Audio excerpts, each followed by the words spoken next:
En otros encuentros hablamos del manejo agudo de las recaídas en neuromielitis óptica, enfermedades del espectro de neuromielitis óptica. En este caso vamos a verlo desde el lado de prevención, por fuera de la inflamación aguda.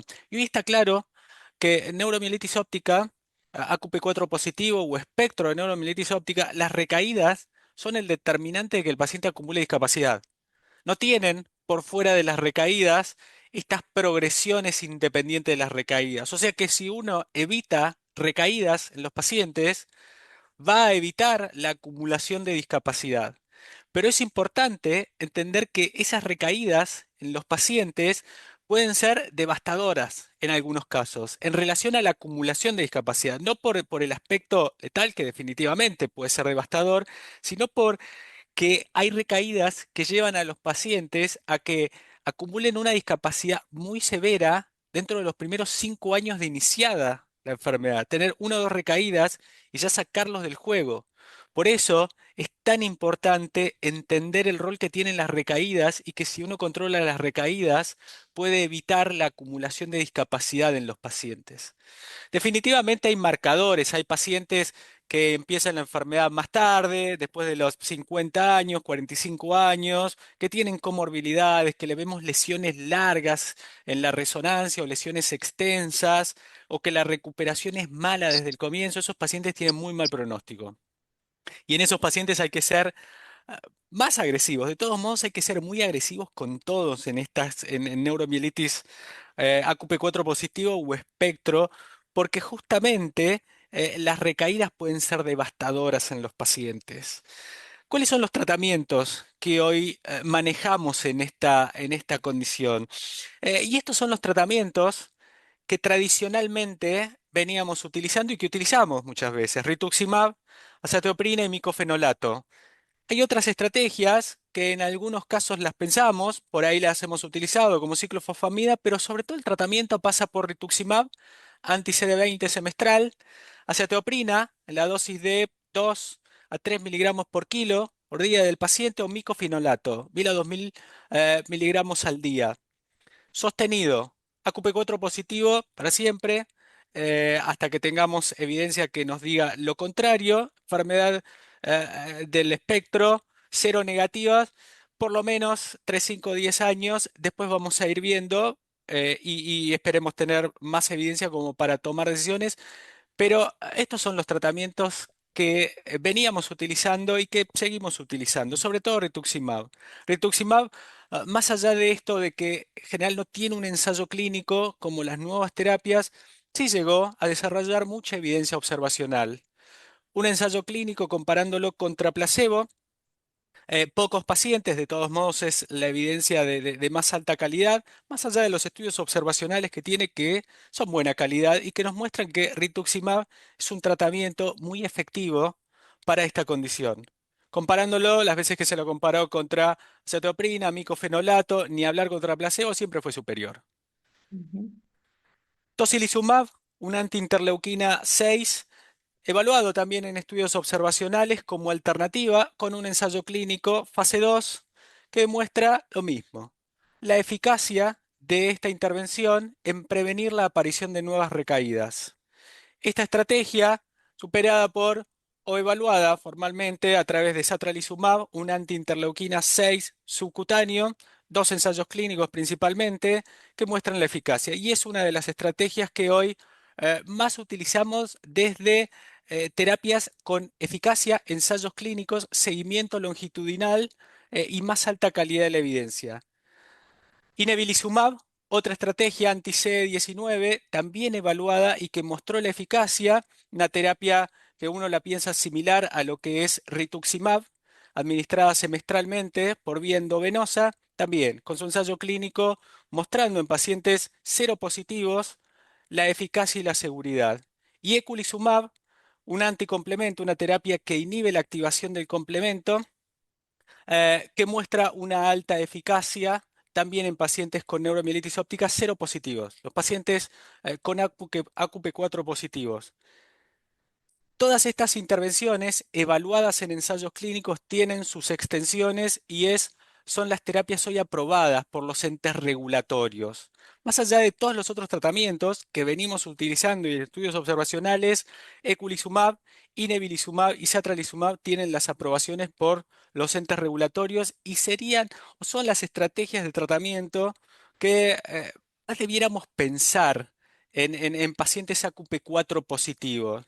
Eculizumab superado por ahí desde la facilidad de utilizar como inhibidor de la activación del complemento por ravulizumab, una estrategia de tratamiento administrada por vía venosa en vez de cada 2 semanas, cada 8 semanas, con prácticamente la misma eficacia y la seguridad y los datos de extensión. Y de hecho hoy, cuando pensamos en una inhibición del complemento en el paciente con neuromielitis óptica QP4 positivo, es con ravulizumab, más allá de las otras estrategias como inebilizumab o satralizumab. ¿Qué utilizamos hoy para prevenir recaídas en neuromielitis óptica o en espectro? Rituximab. Estos son datos de Insight y es prácticamente lo que hacemos en la práctica clínica. Eh, Casi el 60% de quienes contestaron indicaron que el tratamiento de elección es rituximab y no hubo respuesta en relación a inicio con terapias de estas nuevas, de las terapias con ensayos clínicos, de las terapias aprobadas por los entes regulatorios formalmente, como satralizumab, inebilizumab, ravulizumab, barra eculizumab. Y esto definitivamente tiene que ver con el acceso, más allá de, por supuesto, tener que ver con que hay datos de efectividad y seguridad, es que nos cuesta acceder a esos tratamientos, pero en definitiva son los tratamientos que hoy tenemos que pensar y tenemos que tener en la cabeza a la hora de ver y prevenir recaídas en pacientes con neuromielitis óptica seropositivos. ¿Por qué no los utilizamos? Por el acceso, por el costo y porque cada vez que los pensamos de entrada nos vamos a encontrar una barrera. Quizás podemos acceder con aquellos pacientes en los cuales vienen utilizando rituximab o eventualmente acetoprina, micofenolato y siguen teniendo actividad como una segunda estrategia. Pero ahí es donde no tenemos que dejar de pensarlo y ver de qué forma podemos implementar estas estrategias dentro del arsenal terapéutico, porque en definitiva son las terapias que fueron evaluadas y que mostraron la eficacia. ¿Cómo elegir los medicamentos? Hoy, ¿cómo es la recomendación de pensar en tratamientos que prevengan las recaídas en pacientes con neuromielitis óptica o con espectro de neuromielitis óptica? Hoy la primera línea en pacientes seropositivos pasa por rituximab, satralizumab, eculizumab y nebilizumab. Ravulizumab como estrategia más cómoda para inhibir la activación del complemento. ¿Qué es lo que más utilizamos? Sí, rituximab es lo más utilizado en esos pacientes seropositivos, pero no dejar de pensar o conocer las estrategias como inhibir la interleuquina 6, inhibir la activación del complemento o el anti-CD19 como es inebilizumab. ¿Cuáles son las alternativas a aquellos pacientes en los cuales no podemos acceder? Sí, tenemos evidencia para cetoprina, micofenolato. Pensémoslo, pero que no sean la primera estrategia. Cada vez que evaluamos rituximab contra estas estrategias, ni hablar los nuevos tratamientos, siempre es mejor ser más agresivos con el tratamiento, buscar un control más rápido y más efectivo por los distintos ensayos clínicos. En aquellos pacientes en los cuales venimos utilizando estas estrategias, y siguen teniendo actividad, no dejarla pasar. Está claro que uno tiene que esperar ciertos medicamentos para que hagan efecto, pero una vez que llegaron a su tiempo de acción, si el paciente sigue teniendo recaídas, pensar en la posibilidad de una falla y el cambio del tratamiento. Y ahí el cambio de tratamiento tiene que ver o se orienta hacia el cambio del mecanismo de acción. Aquel paciente que viene utilizando un anti-CD19, CD20, no seguir en esa línea, sino si sigue teniendo actividad, ir a un anti-interleuquina 6 o eventualmente un anticomplemento. Si viene con un anticomplemento y sigue teniendo actividad, no pasar a otro anticomplemento más o menos cómodo, sino cambiar el mecanismo de acción. Ese es hoy el abordaje que se recomienda de primera línea y en aquellos pacientes en los cuales tienen actividad más allá del tratamiento. En aquellos pacientes que siguen teniendo actividad más allá de estos cambios de mecanismo de acción, ya pensar en estrategias eventualmente complementarias, terapias combinadas, o seguir en esta línea de seguir cambiando el mecanismo de acción. Pero ya son situaciones bastante complejas y más puntuales. Por ahí esto es un paraguas que nos ayuda a manejar el 90% de los pacientes que vemos en el consultorio. En aquellos pacientes cero negativos, los dobles cero negativos, en pensar en las estrategias más convencionales, por así decirlo, que más venimos utilizando en tiempo, como son rituximab, azathioprina, micofenolato. No las nuevas estrategias, aunque cada vez hay más evidencia por ahí para interleuquina 6 o eventualmente inebilizumab en esos pacientes doble cero negativos para el manejo y en el seguimiento. ¿Qué es lo que hay que buscar en neuromielitis óptica? AQP4 positivo o en los ceros negativos, pero que le pudimos hacer el diagnóstico, que no tenga más recaídas. Ser muy agresivos con el tratamiento. No vamos a hablar, si quieren lo discutimos ahora, el manejo del agudo de la recaída, pero en la prevención, cuando uno hace el diagnóstico de una neuromielitis óptica AQP4 positivo, un espectro, no demorar el inicio del tratamiento y el tratamiento ser lo más agresivo posible. Porque si controlamos las recaídas, vamos a controlar esta posibilidad de acumular discapacidad que pueden llegar a tener los pacientes porque la discapacidad está relacionada con recaídas. Y hoy los tratamientos que tenemos en los AQP4 positivos pasan por los ensayos clínicos, lo que venimos estudiando, y rituximab. En los cero negativos, seguimos pensando en rituximab, cetoprina, micofenolato. Por ahí son los mensajes más importantes de prevención de recaída en neuromielitis óptica. ¿Preguntas? ¿Dudas? Juan, yo tenía una pregunta para hacerte y conocer tu opinión. Cuando nosotros tratamos a un paciente con esclerosis múltiple, lo seguimos con resonancia porque son mucho más sensibles como para detectar actividad, Ujú. ¿no? Porque en la resonancia ocurren muchas cosas en comparación con la clínica y prestamos muchísima atención a la presencia de nuevas lesiones en la resonancia. En pacientes AQP4 positivos, si dos preguntas son las que te voy a hacer. ¿Debo de hacer resonancias de cerebro con cierta periodicidad, por ejemplo, cada 12 meses? Y si de pronto en ese control me encuentro con lesión asintomática, eso debería considerarlo como falla al tratamiento que está haciendo y cambiar mi opción o cómo debería manejarme, cuál es el rol, cuál es el peso de las lesiones asintomáticas en resonancia en AQP4 positivo.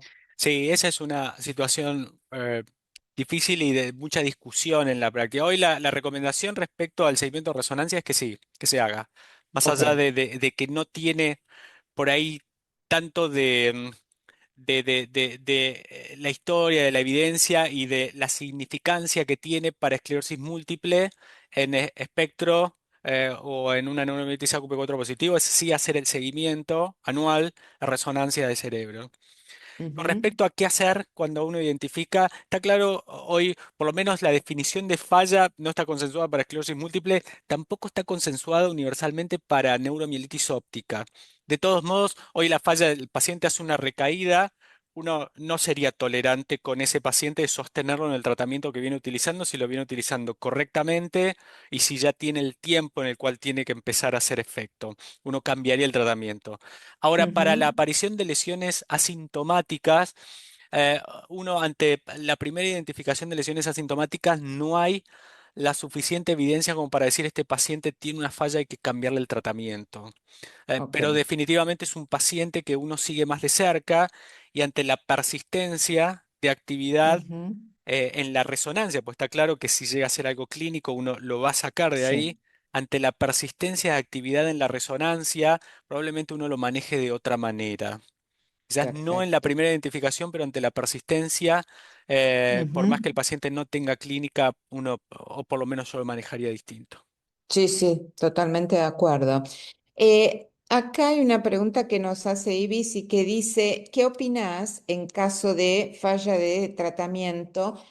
Terapias combinadas, anti-CD20 más las que nosotros ya conocemos y que son, aunque son un poco menos efectivas, pero combinarlas como por ejemplo un micofenolato o azatioprina. Ujú. No, definitivamente. De hecho, Sakura Sky tiene una rama Ujú. de pacientes que reciben rituximab y azathioprina. O sea que es Sí. una estrategia que no es una locura, tiene evidencia y hay otros estudios observacionales. De hecho, desde un ensayo clínico más estudios observacionales tenemos evidencia para terapias combinadas. Y este por ahí, la respuesta es cada vez que lo discutimos, depende mucho también para esclerosis múltiple, se extrapola la historia del paciente. Uno no puede dar una respuesta paraguas para todo, decir, sí, rituximab, azathioprina, rituximab más micofenolato, satralizumab más azathioprina. Depende mucho de la historia de ese paciente, de su historia terapéutica, de dónde viene, de cómo fue la tolerancia a la medicación, de comorbilidades, para seleccionar en un paciente que viene teniendo actividad más allá del tratamiento, cómo manejarlo. Pero sí, Ujú. definitivamente uno piensa en terapias combinadas en esas situaciones en las cuales no lo puede controlar. Seguro, o si no, otra estrategia, por ejemplo, para tratar de disminuir los riesgos de una doble inmunosupresión en estos pacientes, es pasarlo a un fármaco con un distinto mecanismo de Sí, acción. Entonces, lo que pueden decir es, no tengo las nuevas terapias, no tengo, por ejemplo, una antiinterleuquina 6, pero una opción sería, por ejemplo, pasarlo a tocilizumab, eh, que podríamos decir que en muchos de los países de Latinoamérica está disponible también. Acá hay una pregunta interesante. Vos sí, tocaste el tema, pero vamos a reforzar lo que dice. Recientemente se publicó algo sobre Pira en NMO, aunque era muy bajo. sí. ¿Eso es real? Sí, sí, esa es una gran pregunta. De hecho, esto de la progresión más allá de las recaídas se viene buscando de manera sistemática en neuromielitis óptica QP4 positivo, en los cero negativos, ya sea desde el lado clínico de identificar episodios de PIRA o desde el lado radiológico de ver un brain volume loss que sea Ujú, la traducción de que tengan un fenómeno neurodegenerativo sostenido más allá de las inflamaciones focales, como lo que vemos en esclerosis múltiple. Cada vez que se lo evalúa de manera más detenida, no se llega a identificar eso. Es decir, no es ujú, consistente esto de brain volume loss en pacientes con neuromielitis, con espectro, o la progresión independiente de las recaídas. Por eso, por ahora, en principio, no tendrían esta activación microglial y este fenómeno neurogenerativo sostenido como vemos en múltiple. De todos modos, esto, a ver, siempre le cuestionamos a que la identificación de la progresión en múltiple es poco sensible. Poco sensible ujú. desde la clínica, poco sensible desde las imágenes. En la medida que mejoremos eso, de hecho lo fuimos mejorando y fuimos entendiendo mejor este fenómeno de PIRA. En la medida que lo sigamos mejorando, vamos a entender realmente si hay un fenómeno neurodegenerativo sostenido en neuromielitis óptica como el que vemos en múltiple, pero a la fecha no está claro de que eso pase. Seguro.